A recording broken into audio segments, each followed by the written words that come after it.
Assalamualaikum, welcome back. স্বাগতম আপনাদের আজকে নতুন এপিসোডে। আমি আজকে আপনাদের দেখাতে যাচ্ছি আপনাদের যাদের কম্পিউটার সকলেরই আছে, আমার জানার মতে অনেকেরই নেই। যাদের কম্পিউটার আছে তাদের অনেকে মাইক্রোসফট ওয়ার্ডে আপনার পিডিএফ আপনারা লেখালেখি করেন কিন্তু পিডিএফ করতে পারেন না। তাদের জন্য এটি একটি খুব খুব গুরুত্বপূর্ণ একটি বিষয় হতে যাচ্ছে। আমি আজকে আপনাদের দেখাবো কিভাবে এই পিডিএফ এক্সটেনশন এখানে যোগ করতে হবে। তাহলে চলুন কথা না বলে আমরা কাজে চলে যাই। আমরা এটা ক্লোজ করে দিই। প্রথমে আপনি আপনাদের ডেস্কটপে গুগল ক্রোম ব্রাউজারটা আপনারা ওপেন করে নেবেন। এরপর গুগল বারে গিয়ে লিখবেন আপনার এক্স পিডিএফ ড্রাইভার। আমার এখানে এসে পড়েছে। আমার এখানে দেখুন লোডিং হচ্ছে। এই যে দেখুন আপনার প্রথম যেটা আছে আপনার download the latest version of Microsoft save as PDF or XPS. এটা আপনারা ক্লিক করে নেবেন।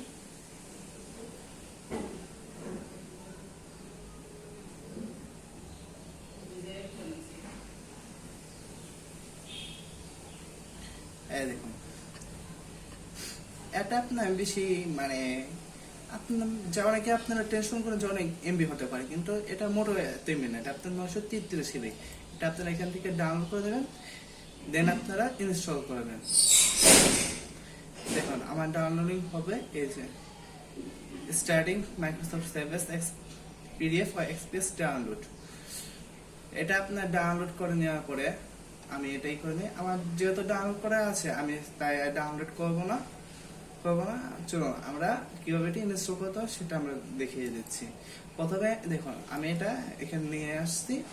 এটাকে আমরা এখন ইনস্টল করব। প্রথমে এটা ডাবল ক্লিক করুন।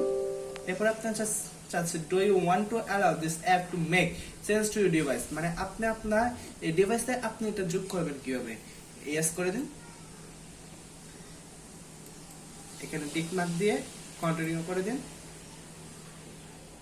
এখন হচ্ছে প্রিপেয়ারিং টু ইনস্টল হবে। কিছুক্ষণ অপেক্ষা করুন, দেন ওকে।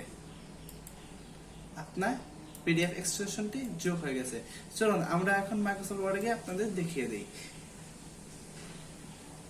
আসুন এখানে যান, সেভ এসে যান।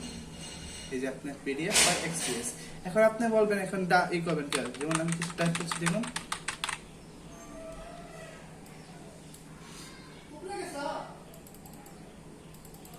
আমি সুইং অন করে নিচ্ছি,